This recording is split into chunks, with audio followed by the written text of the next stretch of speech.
বেগুনের তরকারি তো অনেক খেয়েছেন, এভাবে একবার বেগুনটা রান্না করে খেয়ে দেখুন, এর স্বাদ আপনার মুখে লেগে থাকবে। প্রথমেই আমি বেগুনগুলো লম্বা করে কেটে নিয়েছি, তারপর নুন, হলুদ ও কাশ্মীরি লঙ্কার গুঁড়ো খুব ভালোভাবে মাখিয়ে আমি কড়াইয়ে ভেজে নেব।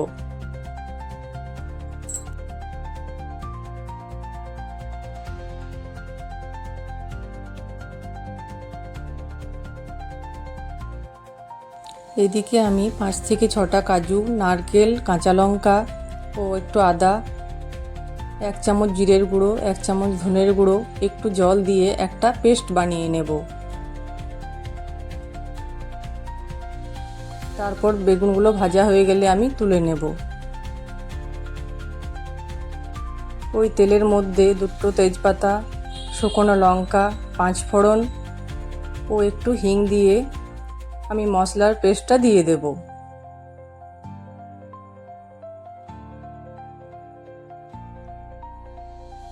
সামান্য পরিমাণ নুন ও একটু হলুদ, কাশ্মীরি লঙ্কার গুঁড়ো দিয়ে ভালো করে আমি মশলাটা কষিয়ে নেব।